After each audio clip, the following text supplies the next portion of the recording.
¿Qué tal a todas las personas que están viendo o escuchando este cuarto episodio del podcast titulado La Balanza? Un podcast en donde tratamos temas de interés y de actualidad con el propósito de llegar a un punto de equilibrio o una conclusión, la misma que nos puede servir para la toma de decisiones en el día a día. Juan Carlos Cepeda Barragán, bienvenido a este cuarto episodio del podcast La Balanza. ¿Qué tal? ¿Cómo estás? Muchas gracias, Alejandro. Estoy muy bien, estoy muy contento, honrado de que me hayas invitado y listo para platicar contigo de cualquier tema que traigas que sea de interés para tus escuchantes. Muchas gracias, Juan Carlos.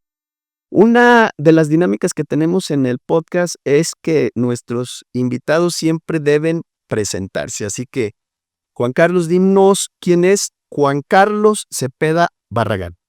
Gracias, Alejandro. Mira, yo soy un abogado litigante desde hace aproximadamente 20 años. Soy egresado de la Escuela Libre de Derecho en la Ciudad de México. Además, hago algunas actividades sociales, sobre todo culturales. Soy miembro de la Asociación Propulsora del Arte, que entregamos anualmente un premio a la literatura mundial, internacional. Soy correspondiente en Zaguayo de la Sociedad Mexicana de Geografía y Estadística. Y soy articulista, he escrito en varios periódicos, y mis artículos se han publicado en México en revistas tan importantes como Expansión, y en el extranjero en revistas de opinión política, en Francia, en Esprit, traducidas al francés. Soy padre de 3 hijas, amante, esposo, y quisiera ser ciudadano comprometido con mi pueblo y con mi región. Pero estamos trabajando en eso, Alejandro. Excelente, Juan Carlos. Vamos a iniciar y quiero comentarte que hace algunos años me tocó ver una película, no recuerdo con exactitud cuál, en donde comentaron que la carrera de abogado, o mejor dicho, la profesión de abogado es, o era en aquel tiempo, la que más ejercían los mexicanos en aquella época. Por ahí estuve investigando para ver en la actualidad cómo andan esos datos y me encontré con que ya no es la que más realizan los mexicanos o los mexicanos, en este caso. Es la tercera, formalmente. Aclaro, formalmente es la tercera carrera que en este caso en México se ejerce. ¿Por qué crees tú? Te doy otro dato también. Si bien es cierto, es la tercera que formalmente se lleva a la práctica, sí es la número 1 que estudian en la actualidad, válgame la redundancia, los estudiantes en México. Y la pregunta es, Lick, ¿por qué crees tú que se dé este hecho? Uy, Alejandro, mira, tienes razón, estaba revisando algunas estadísticas, parece que México egresa 1,5 millones aproximadamente de abogados cada año. Y yo creo que la respuesta está, o es multifactorial, hay muchas causas por las cuales sea tan estudiada, y la primera es que es muy accesible.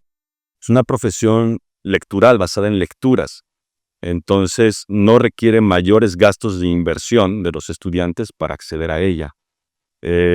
Como ya tenemos muchos años, o si no décadas, de gran cantidad de abogados egresados, hay una gran oferta también de profesores de derecho, independientemente de su calidad. Entonces, cualquier escuela que pretenda hacer una enseñanza universitaria en materia de derecho es muy fácil para ellos acceder a los profesores, y cualquier estudiante que quiera ver su futuro hacia adelante, es muy fácil también que acceda a la carrera porque no requiere gran inversión. Entonces tenemos gran oferta de profesores, gran oferta de estudiantes que quieren hacer algo, una carrera que además, Alejandro, es muy fácil de estudiar si no se pretende estudiar de verdad.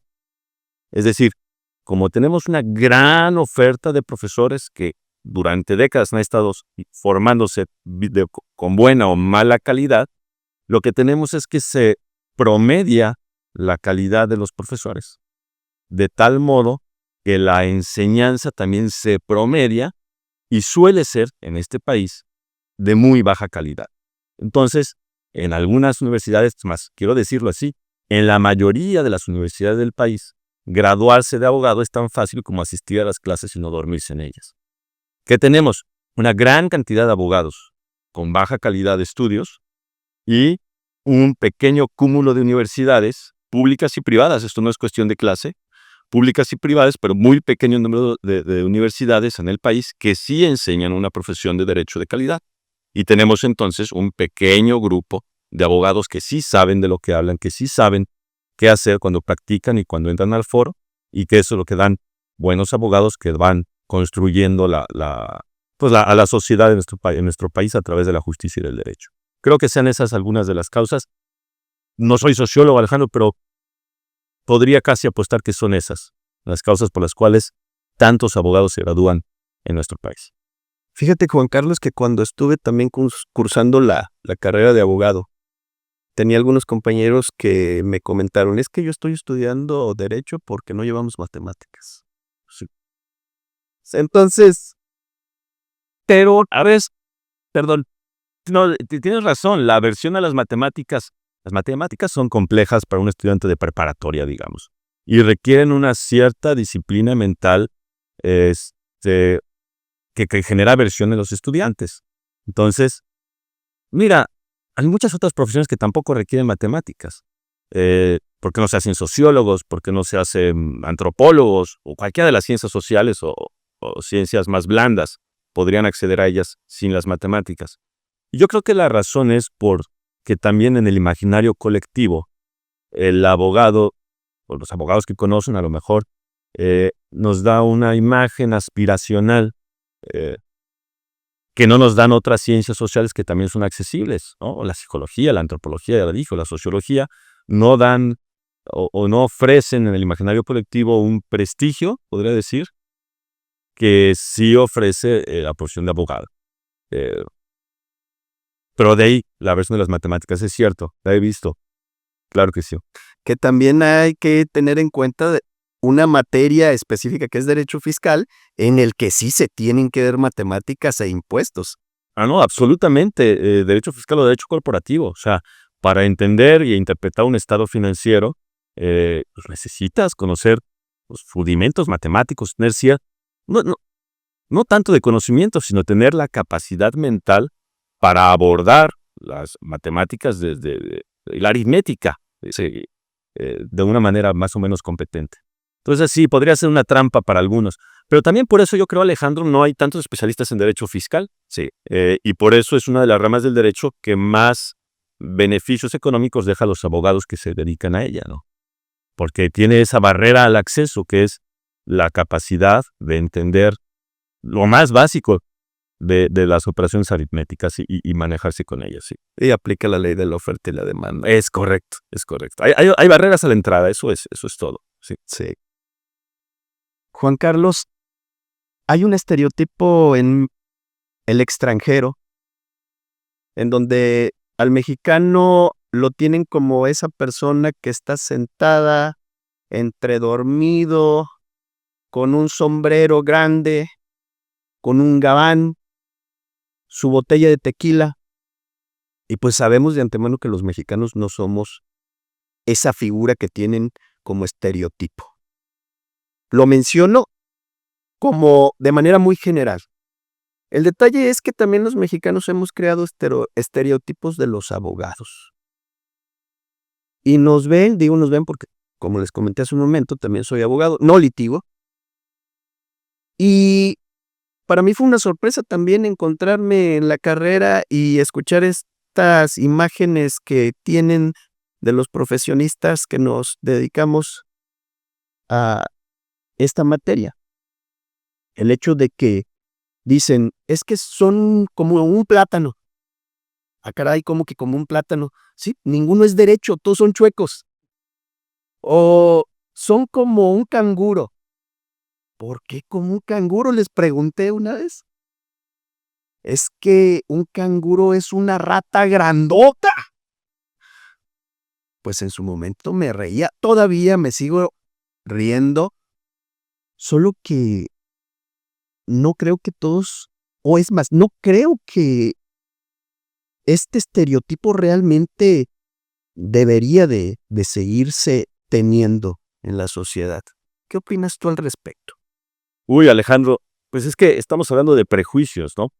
Y las sociedades se construyen en gran parte a raíz de prejuicios. Vamos primero con este prejuicio del mexicano flojo, ¿no? Y bigotón, con un sombrero. Y como todo, tiene también muchas causas. Si te fijas bien, no nada más es un prejuicio que corresponde a los mexicanos. O sea, los europeos piensan también de los españoles, por ejemplo, que son unos locos porque toman la siesta, y los italianos porque pues, también hacen las cosas a la italiana, ¿no? O sea, cada nación sufre sus prejuicios. Yo creo que el del mexicano tiene varias causas. Una de ellas es, digamos, el complejo del mexicano, que nosotros alimentamos ese prejuicio, y es este complejo al que se refería Octavio Paz, ¿no?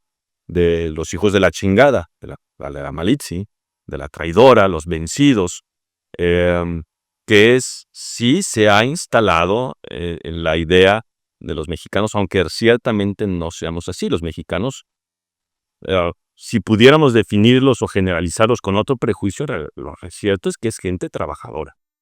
Pero también es gente con diferentes miras.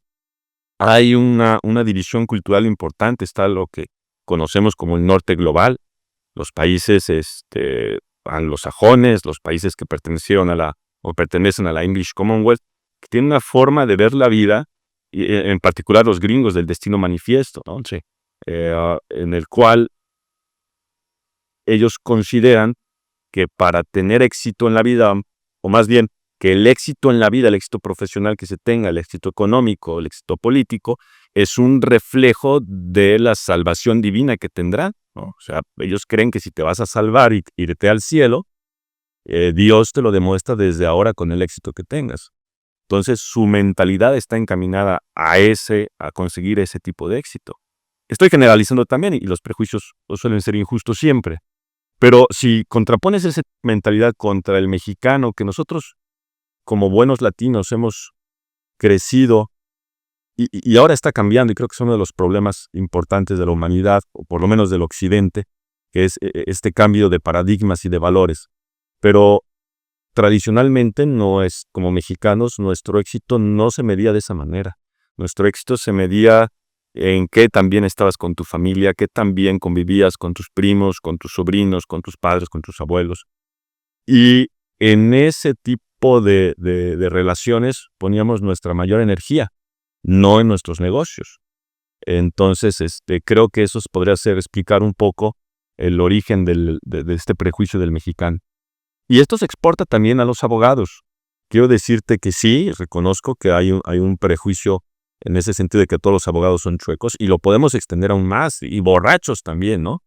Eso se escucha o por lo menos lo escuchaba yo en las universidades, pero no siempre fue así. En tiempos coloniales, el doctor en Derecho, que era el grado que se daba en las universidades mexicanas, era una persona de gran respeto, de gran conocimiento, de una gran cultura. Y ese era el estereotipo, el prejuicio del abogado. Una persona de gran cultura, eso lo definía. Tenía autoridad en tanto que tenía cultura. Y no era para menos, porque un abogado, digamos, en tiempos de la independencia, o en los primeros tiempos del México independiente, un abogado mexicano, para ser abogado, pues tendría que haber leído los grandes autores del momento, y los tendría que haber leído en su lengua original.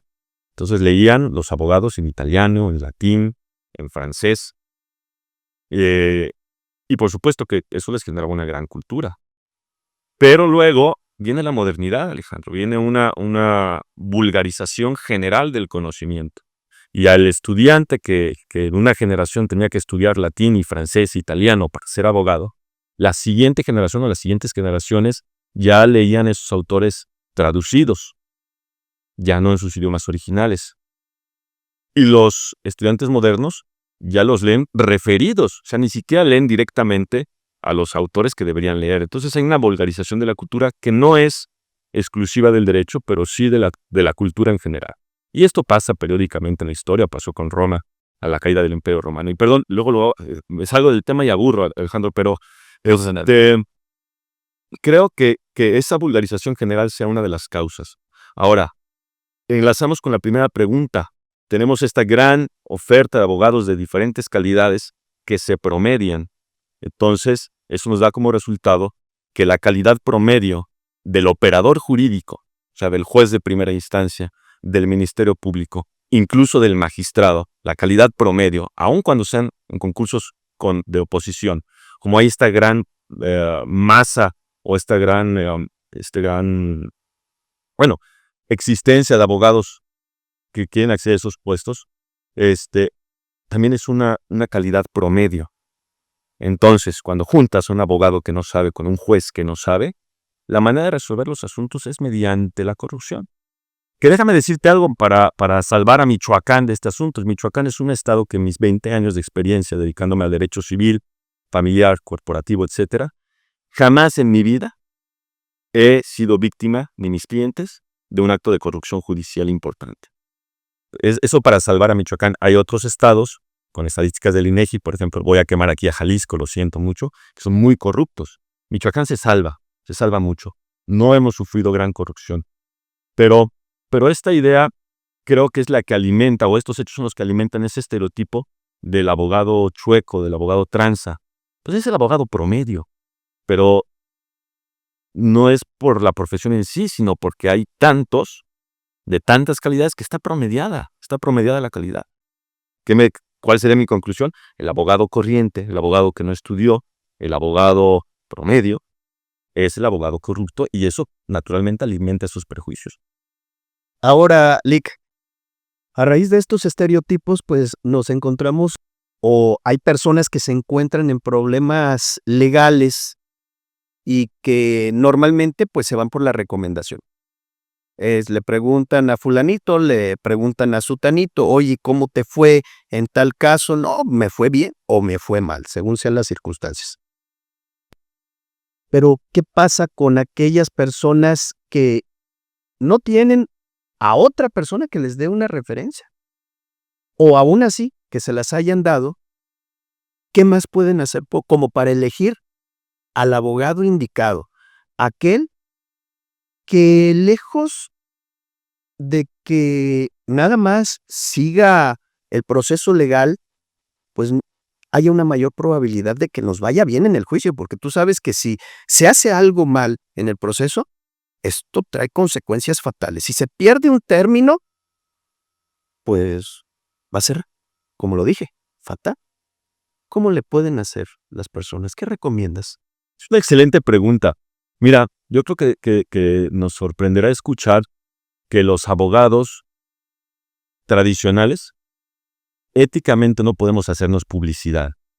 La Barra Mexicana de Abogados, que es la organización de abogados más importante del país, prohíbe en su código de ética que los abogados nos hagamos publicidad. O sea, eso de poner en el periódico, se llevan divorcios, se ganan amparos, se ve mal para un abogado y éticamente es reprobable. Entonces, la manera que tenemos de publicitarnos es, pues, por ejemplo, participando activamente en la vida social del país, participando en podcasts como el tuyo, por ejemplo. Sí. De tal manera que, tienes razón, hay una deficiencia en la información de los ciudadanos que quieren acceder a los servicios de los abogados, porque no tienen mucha manera de enterarse más allá del boca a boca. Creo que una herramienta que poco a poco ha tenido más influencia y cada vez va a ser más importante son las herramientas tecnológicas, ¿no? Las redes sociales, en las cuales los clientes podrán calificar a los abogados. Entonces, cualquier cliente potencial que requiera contratar un servicio, a través de las redes cada vez más podrá obtener información sobre la calidad de los abogados a los que pueda acceder. Entonces, por las redes sociales sería una de las primeras vertientes para informarse, ¿no? Hay que permanecer informado. En segundo lugar, hay que tomar en cuenta que, imagínate, Alejandro, un litigio de alto nivel entre dos abogados de muy buena calidad. En ese litigio de alto nivel, donde dos abogados litigan y pelean y contienden y son dos muy buenos abogados, de todos modos uno de ellos va a perder. Sí. Eso no significa que sea mal abogado. La gente debe entender que los abogados no vendemos éxito en los juicios, vendemos calidad en los procesos, porque la decisión final en cada uno de los asuntos no corresponde al abogado, corresponde a un juez o a un magistrado. Entonces, teniendo eso en cuenta, no es tanto en el índice de victorias que se debe buscar un buen abogado. Yo buscaría que quien quiera acceder a un servicio jurídico conozca, se entreviste con varios abogados y los vea a ellos, los conozca en su personalidad. Son personas disciplinadas, tienen buena ortografía para empezar, porque es una calamidad la ortografía del gremio en general. Contestan tus llamadas, te atienden en una oficina instalada, son accesibles, puedes llegar a ellos, no se están escondiendo, cómo se visten, cómo se expresan. Yo creo que esas son señales, son signos que si bien no te pueden garantizar que accedas a un servicio de calidad, sí son indicadores, son indicadores. También le recomendaría a la gente que no escatimara ni regateara los honorarios de los abogados, que tenga en cuenta que un abogado de baja calidad le va a cobrar muy poco, pero también le va a entregar un trabajo de baja calidad con pocas posibilidades de éxito, ¿no? Entonces, de manera indirecta, Alejandro, la gente debería buscar señales, indicios de que la persona con la que están tratando es una persona que sabe, es una persona que se expresa bien y a partir de eso tomar su decisión. Lic, en este caso, cuando las personas tienen un problema, pues han acudido con diferentes abogados, han acudido contigo. Y en este caso, quiero preguntarte, ¿cuál es el problema más común que has tenido? Sí, fíjate, Alejandro, que las cosas han cambiado.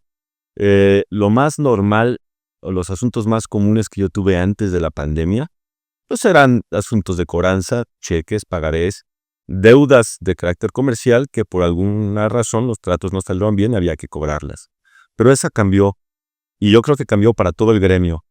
A partir de la pandemia, los asuntos más comunes que tenemos los abogados generalistas, como yo soy un abogado generalista, trabajo en una comunidad pues, de mediano tamaño como es Aguayo y no hay mucha oportunidad, mucha demanda de los clientes para especialización en determinadas materias. Pero los abogados generalistas, que me atrevería a decir que somos los que más sabemos en México, los asuntos más comunes que tenemos últimamente son divorcios. Divorcios y problemas familiares de custodias y convivencias. No sé cuál sea la causa, pero sí puedo decir que es a través de la pandemia y que lo que se intuye es que ese periodo de confinamiento y los daños en la salud mental de las personas ocasionaron una gran cantidad de problemas matrimoniales. Eso por un lado. Y por otro lado, hay un cambio cultural y generacional. Yo sí veo que los matrimonios jóvenes no son matrimonios que se casen con la idea de casarse para toda la vida. Y las personas involucradas, tanto hombres como mujeres, no están dispuestos ya a un compromiso a largo plazo. Entonces, eso genera una infinidad de problemas que van muy profundo, lastimando el tejido social, Alejandro. Eso por un lado. Por otro lado también está este cambio cultural del que estamos hablando, que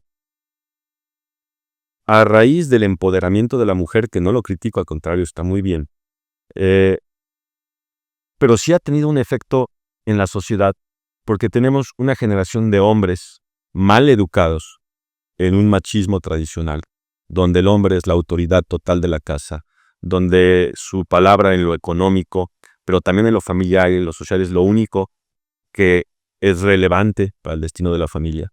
Y es una generación completa de hombres educados en ese sentido.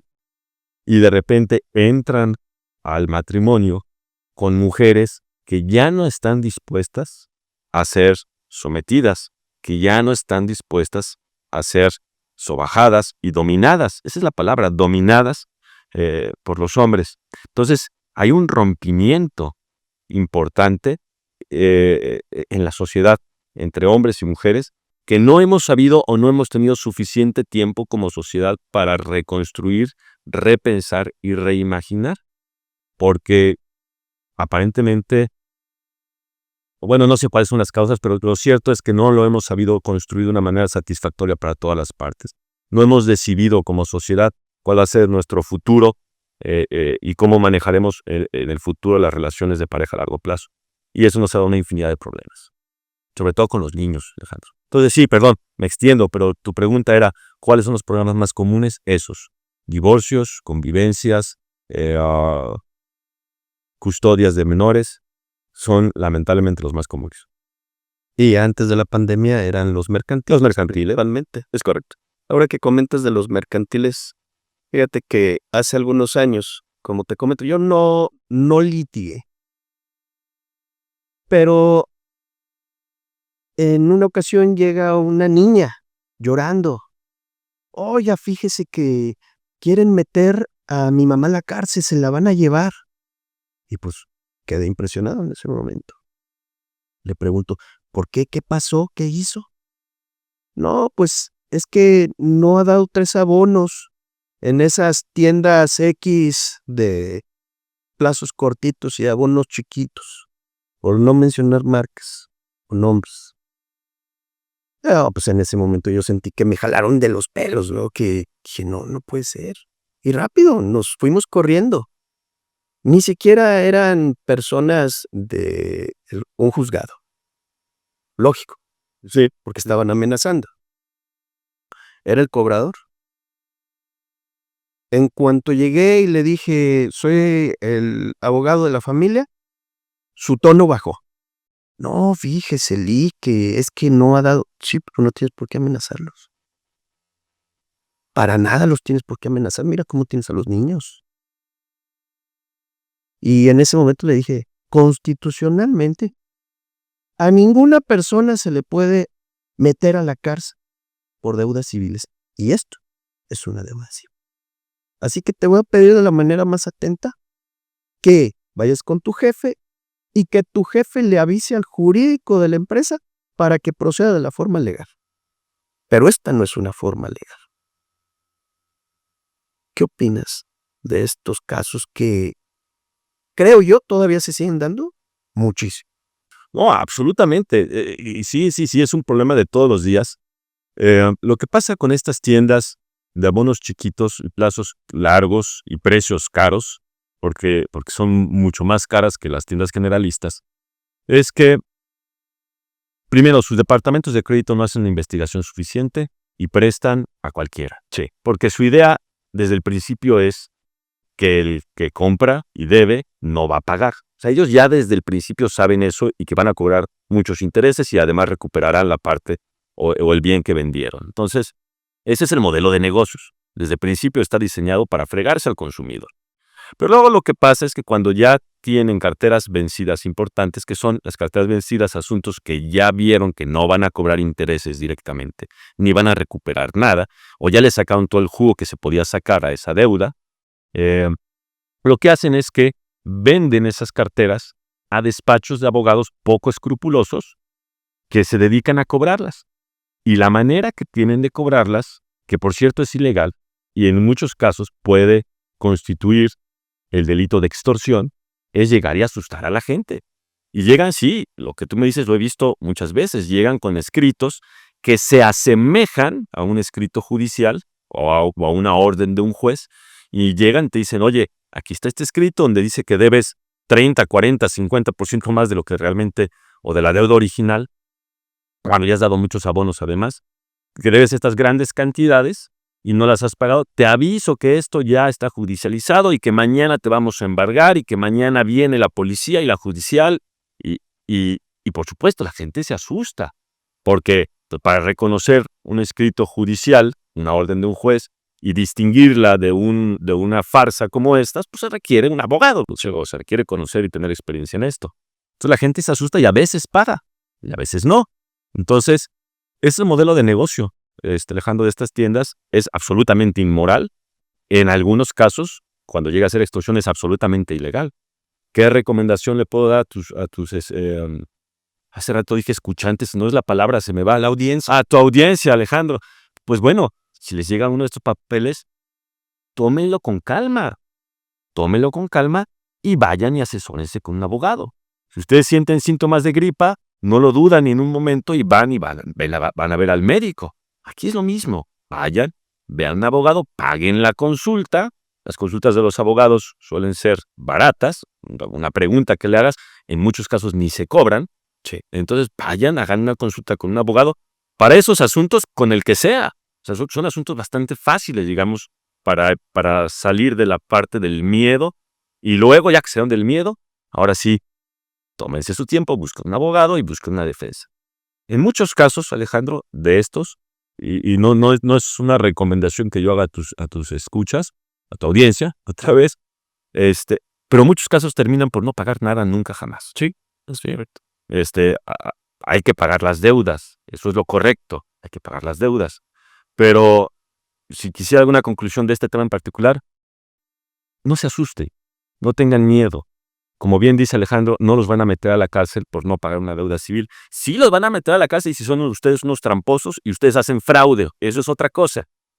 Pero por no pagar porque se quedaron su dinero, por no pagar porque se les atoró el abono, porque no pagar porque tuvieron que invertir el dinero en una tragedia familiar o porque tuvieron que prestarle a la comadre, etcétera, no los van a meter a la cárcel.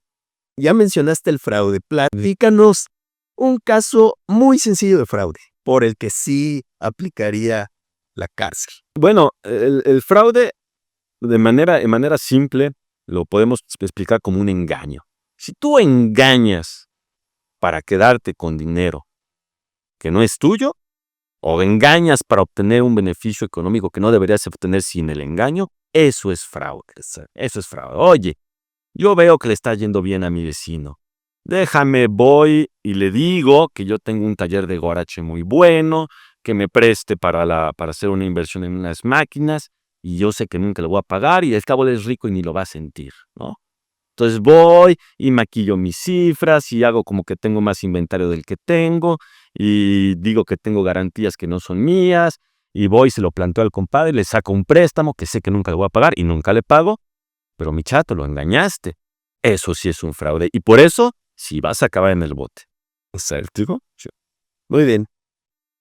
Recuerdo también que ahorita que estamos mencionando la materia mercantil y las deudas, en este caso civiles y mercantiles.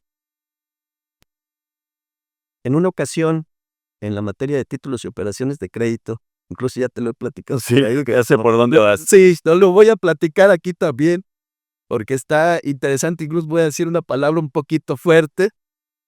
Estaba en la materia de títulos y operaciones de crédito y en el tema específico del aval, para que tengan mucho cuidado nuestra audiencia con esa figura de cuando firman como aval. Resulta de que nos dice el profe, ¿saben qué? El licenciado nos dice, anoten la definición de aval. No, pues nosotros ahí, a ver, ahora sí, ya estamos listos. Pendejo que firma un título de crédito sin ser el deudor, es decir, sin recibir ni siquiera el dinero o la cosa. Nada más está respondiendo. Pues yo me quedé así como que día 6, ¿no? Dije, pues sí. ¿Qué necesidad tenemos de firmar y responder por otra persona? Porque yo creo que tú lo has visto. Se presentan infinidad de casos en donde no paga el verdadero deudor porque no tiene bienes que embargarle. Paga el aval después porque se van con el que tiene para embargarle. Es más, si desde que inicia el proceso se ve que el deudor no tiene, válgame ¿Sí? la expresión, en qué caerse muerto, y ven que el aval sí, pues ni siquiera van a proceder en contra del deudor. Nos vamos mejor con el aval. No, tienes razón. Y mira, aquí vamos a platicar a tu audiencia de dos figuras diferentes, que las dos se usan mucho pero que son muy similares. Sí. Una es el fiador, ¿sí? Y otra es el aval. El fiador es la persona que garantiza en una deuda civil y garantiza con su propio patrimonio. Entonces, en un contrato, digamos, de arrendamiento, yo soy amigo del arrendatario, de la persona que va a llegar y va a poner su negocio y va a rentar. Entonces, es común. El dueño de la casa o el dueño del local dice, ok, sí te rento por el tiempo que nos acordemos y en el precio que acordemos, pero como no sé si tú me vas a pagar la renta, te voy a pedir un fiador. O sea, alguien más que no está entre nuestra relación, pero que si tú no pagas, esa es la diferencia, si tú no pagas, él me pague. Entonces, Sí, o sea, yo estoy de acuerdo con tu profesor.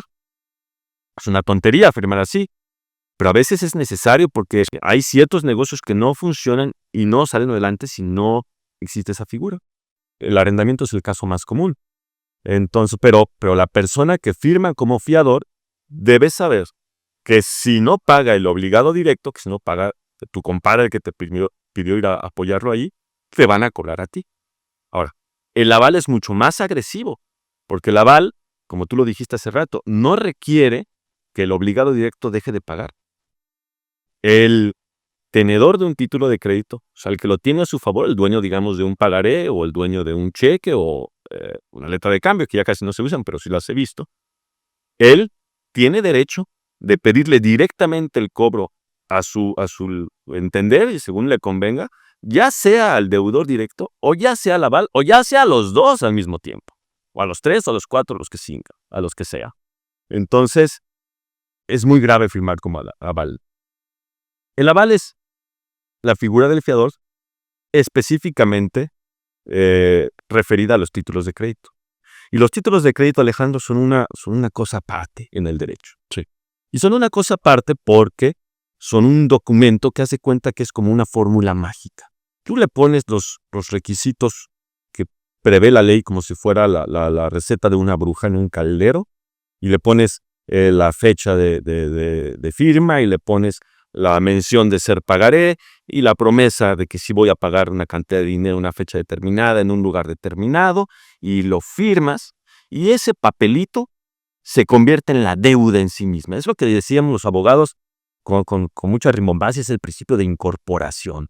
La deuda o el papel se transmuta en la deuda misma. Eso no pasa con un contrato de compraventa, eso no pasa con las escrituras de la casa de tu audiencia, que si las pierden, pues no pasa nada, siguen siendo dueños. Pero quien pierde un pagaré o quien no tiene el pagaré o quien rompe un pagaré, pierde la deuda porque el papel se convierte en la deuda, ¿de acuerdo? Y lo que está escrito ahí, con otra de estas palabras de abogados que se llama el principio de literalidad, lo que está escrito ahí, esa es la verdad, esa es la deuda, eso es lo que se cobra. Entonces, quien firma un pagaré se está obligando a su pago. Y si firmo como obligado directo, o si a la vueltita o en medio o arriba o abajo firmo como aval, estoy como mágicamente incorporando todo mi patrimonio, todas mis cosas, las estoy dando en garantía para el pago de esa deuda. Entonces sí, para una persona que lo haga por hacerle un favor a su amigo, es una tontería porque va a perder sus cosas y lo van a embargar. Y si el juicio está bien llevado, lo van a ejecutar. Y le van a quitar su casa, le van a quitar su coche, le van a quitar la televisión. Una vez embargué un teléfono celular porque salieron a grabarme y pues se me embargó el teléfono celular. También eso les van a quitar. Entonces, hay que pensar muy bien. Yo no digo que nunca sean avales, que nunca sean fiadores. Mira, si llega mi hija y me dice, papá, voy a poner un negocio, fírmame como aval, yo le firmo como aval. Porque sé que si no paga, pues voy a terminar pagando yo. Sí. Si llega mi primo o a lo mejor mi compadre que quiero mucho y que de revés hay una buena relación y me dice, fírmame como aval, pues depende del monto. Si yo veo que es algo que puedo perder, sí le firmo. Pero sabiendo que en cuanto lo firmo ya lo doy por perdido y si mi compadre me cumple, qué bueno. Pero si no, ya lo di por perdido desde que firmé. Entonces, eso sería como mi opinión en general. En operaciones importantes se usan todo el tiempo, o sea, entre empresas, una empresa avala a la otra porque ambas tienen una relación de negocios y si no cobran de ahí, tienen otra manera de ponerse a mano, ¿no? Pero todo eso requiere, digamos, para asuntos ya más importantes o más complejos, pues una asesoría profesional. Para asuntos cotidianos, para tu audiencia, el consejo es firma como aval solamente aquella cantidad que te puedes dar el lujo de perder. Un peso más no lo firmes. No lo firmes, ni aunque sea tu hijo, si no lo puedes perder. Otra definición que se me va a quedar para toda la vida. Sí, en serio, no, aquello son la de aquello que ya sabes cuando firmas que lo vas a perder. Sí, si lo recuperas, qué bueno, pero eso, solo aquello que tengas el lujo de perder, fírmalo como aval. Muy bien, excelente. Sí, y qué bueno que mencionas la figura de fiador también porque en materia civil, pues es el fiador. Es correcto. Recuerdo que cuando quise rentar una casa habitación en Guadalajara, siempre me pedían un fiador y también el el comprobante del predial del fiador, o sea, de que sí tenía un bien que respaldara. No, y hay casos más extremos, Alejandro. Mira, yo conozco asuntos en otras ciudades, en lugares comerciales de mucho valor, donde primero, para que te consideren como posible arrendatario, o sea, para consideren que te van a prestar el local, tienes que pagar una llave, ¿no? Y que suelen ser 1 o 2 meses de renta, nada más como entrada para que te consideren. Y tienes que cumplir ciertos requisitos, no solamente tener un fiador que te enseñe el predial, sino además poner hipotecas sobre tus propios bienes para garantizar el pago de la renta. Entonces, sí, hay negocios que así lo requieren. Y las razones de estas costumbres, pues tienen que ver en la experiencia de la gente, porque luego tienes por otro lado muchos arrendadores y dueños de propiedades que las entregan en arrendamiento, queriendo asegurar así su vejez, por ejemplo, o yo qué sé, sus negocios, y de repente les cuesta mucho trabajo cobrar. Entonces, para los arrendadores que tienen propiedades, para los otros, para los que prestan dinero y para los que lo reciben, para todos, ¿qué recomendamos, Alejandro? Asesoría profesional. Vayan con un abogado de veras, no es por venderme, es por su bien. Paguen una consulta. No tenemos una cultura de ir a visitar al abogado antes de que haya problemas. Es una cultura preventiva, que últimamente en esta región hemos tratado de impulsar una cultura preventiva para evitar los litigios. Vayan con el abogado cuando planean su negocio, vayan con el abogado cuando planean firmar como aval, cuando planean arrendar desde antes, para evitarse problemas en el futuro o paliarlos, ¿no? Disminuir la intensidad de los problemas que puedan tener. Y lo mismo con la medicina, o sea, entiendo que los médicos tienen esta misma batalla de luchar por la medicina preventiva y no por la medicina correctiva, digamos, no sé parece el término correcto, sí me fue. Pero sí, asesoría. Si vas a construir una casa, no le hables nada más al maestro, al albañil, que hay unos muy talentosos. Ve con el arquitecto, haz algo bien. Si vas a hacer un trato, ve con un abogado. Si quieres estar bien, ve con un médico, un nutriólogo, etcétera. Hay que prevenir. Sí. Retomando el tema del aval, se me quedó bien grabado eso del aval, como podrás notar. Como también comentaste hace un momento en el tema de las empresas, en el tema ya de los comerciantes, de las personas que tienen un negocio, ya sean personas físicas o personas jurídicas. Hace unos días, una empresa, soy representante legal de una empresa, me dice, oye, ¿sabes qué? Pues necesitamos la firma del representante legal, pero también la firma de un aval. Les digo a los socios de la empresa, oigan, necesitan la firma de un aval, pero pues como yo ya les había explicado lo del aval, ya me dijeron, no, yo no voy a firmar como aval. Entonces les digo, no, pues es que aquí, si no firma alguien como aval, no nos van a dar la línea de crédito. Pues no hay problema, los otros proveedores sí nos dan la línea de crédito sin aval, pues vámonos con los otros proveedores. Y aquí es donde podemos optar en, si nos piden un aval, y hay muchas otras formas en donde podemos evitar el ser avales, pues vámonos por esas otras alternativas. Pero si, como bien mencionaste hace un momento, no hay otra opción en los negocios o en los comercios o en las empresas, pues uno de los socios va a tener que firmar de aval, ¿no? Sí pasa, claro. Mira, sí, yo preferiría, si voy a entrar en una relación de negocios, y yo soy el deudor, yo preferiría entrar a una en la que no me requiera un aval. Si soy el acreedor, pues me gustaría más contar con un aval. Y quien tenga oportunidad y que tenga el poder de negociación para hacerlo, pues y sea deudor, que busque evitar el aval. No todos tienen ese poder de negociación. Pero hayas dado también alguna solución que es muy común en algunos tratos con las empresas. Es el obligado directo es la empresa y el aval firma la misma persona, es el mismo representante legal que firmó como obligado directo en cuanto representante de la empresa, él mismo firma en lo personal como aval o no aval. Que eso ya es desnaturalizar la empresa en sí misma, que es en patrimonio de afectación, pero es muy común. Y hay empresas que no negocian si no está ese requisito de por medio. Entonces, otra vez, pues hay que hacer una asesoría o hay que hacer una evaluación muy precisa del negocio y ver si conviene o no conviene para ese negocio en particular tener un aval o no. Esto está muy interesante, Lick. Yo creo que vamos a necesitar otros episodios más adelante para seguir Los que quieran, informando sí. y seguir de alguna manera concientizando a la audiencia en la prevención, lo que acabas de comentar, prevenir. Es mejor prevenir que corregir, 100%, 100%. porque de alguna forma también gastamos menos que corrigiendo una situación. También recuerdo que un profe dijo en una ocasión, más vale un mal acuerdo que un buen juicio.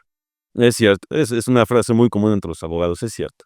Que luego se usa, luego algunos abogados la usan tramposamente, también hay, porque le tienen miedo al litigio. Sí. Pero por lo general, vale más un mal arreglo que un buen pleito, sí. Lick, pues no me resta más que agradecer infinitamente que hayas aceptado la invitación para ser parte de este cuarto episodio del podcast La Balanza.